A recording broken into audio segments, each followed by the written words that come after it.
It has been a tough day all around on the Trump Republican side of the ledger, though.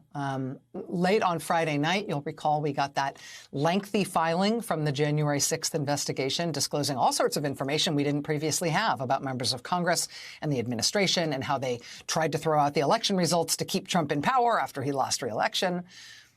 That filing from late on Friday night, 200 or 300 page long filing, that's been bolstered today by a trove of more than 2,000 text messages to and from Trump White House Chief of Staff Mark Meadows, text messages that were obtained by CNN and published by CNN in part today.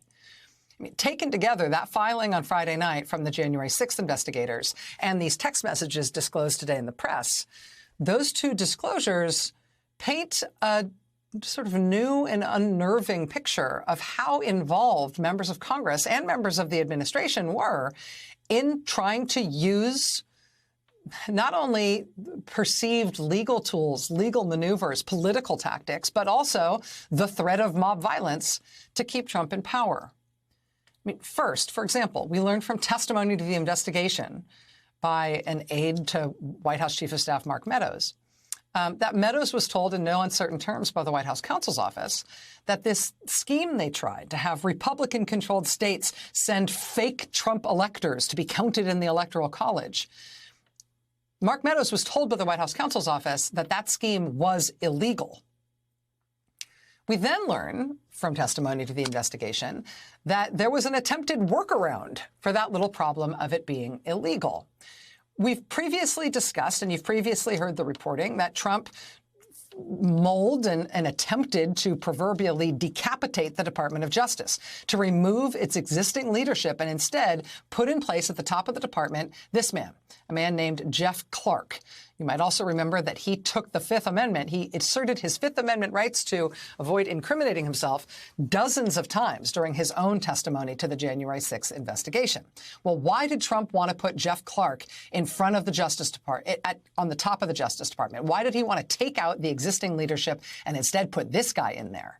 Well, what we have newly learned from these new disclosures is that one of the things Jeff Clark thought the Justice Department should do, what he thought they could do, is that the Justice Department should issue a legal memo, a legal opinion, stating that actually the fake electors plan was legal. And Mike Pence had every opportunity and every legal right to only count electors he wanted and to send others back to the states, or indeed to consider the illegal fake elector slates. If the Justice Department issued a legal memorandum stating that that was all kosher, presumably Trump thought that would solve the problem. And that's why Trump tried to install Jeff Clark as the new Attorney General, so that the Justice Department could do stuff like that to declare the coup to be legal. We also learned from these new disclosures that multiple members of Congress participated in a call with the White House Chief of Staff before January 6th, in which they discussed getting the crowd from the Trump rally to go march directly on the U.S. Capitol. Now, if you're not familiar with the geography of D.C., and I actually had to look at this today to remind myself about this, the Ellipse, which is where Trump held the rally, and the Capitol building, where Congress is, they're not next to each other. They're 2 miles apart from one another. So an event at the Ellipse would not organically end in the crowd at the Ellipse traipsing 2 miles to go to the Capitol building in a different part of D.C. We know this in part from experience. There were previous Trump rallies protesting the election results in November and in December in D.C., and they were big and wild, and in some cases, they had violence at them. But those did not end with people marching on the Capitol. There isn't anything about a march about the election results in Washington that organically and inevitably results in the crowd surging at the U.S. Capitol building, especially if it starts at the Ellipse on a cold day.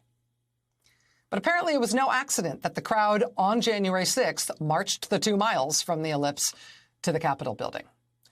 It was not an unplanned ad lib by the president that day in his speech at the Ellipse when he told the crowd that they should go to the Capitol. Mark Meadows claimed in his memoir that that was a real surprise when Trump ad-libbed that remark because nobody had said anything about that crowd going to the Capitol. Well, now we know that Meadows participated in at least one meeting with multiple Republican members of Congress planning for exactly that, planning for the mob at the Trump rally to be steered directly at the Capitol while the vote counting was happening inside that building.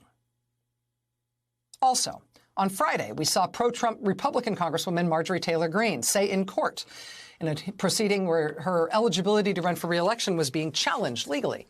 We saw her say in court that she could not recall ever suggesting to President Trump that he might declare martial law as a way of staying in power.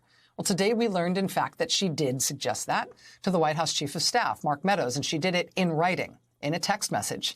And as funny and sad as it is to see her misspell martial law as martial law, like it's that store you sometimes confuse with TJ Maxx or Ross Dress for Less, as ridiculous as this all is, it is chilling to look at the date on that text message. She wasn't suggesting that Trump declare martial law, in the heat of the election results coming in and it looking like he might not. It wasn't even in the lead up to the January 6th counting of the electoral votes before we knew there was going to be a physical attack on the Congress, right? We now know Republican members of Congress were scheming with the White House directly about directing the mob to leave the rally site on January 6th and march on Congress while the vote count was underway. She wasn't considering and advising the White House that the president should declare martial law in the heat of that craziness. No, look at the date. She sent her misspelled martial law suggestion January 17th. That's a week and a half after the January 6th attack. After the violent attack on the U.S. Capitol to try to keep Trump in power, a week and a half later, she was advising the White House that maybe martial law was going to be what it took. She was suggesting that 3 days before the inauguration of President Biden and Vice President Harris, suggesting martial law is the way that Trump should save the republic and stay in power. It's a lot. It's also, it makes it not hard to understand, because I think I understand it, but it makes it a remarkable thing that the January 6th investigation apparently isn't going to be able to take any testimony from serving Republican members of Congress in their investigation. We've known that that was unlikely when Republican members of Congress started saying no to requests to testify voluntarily. But now that we know how many of them were up to their necks in this thing, including being involved in the discussions about getting the mob physically to the Capitol building, it is somewhat amazing that none of them are going to find themselves under oath answering questions about what they did.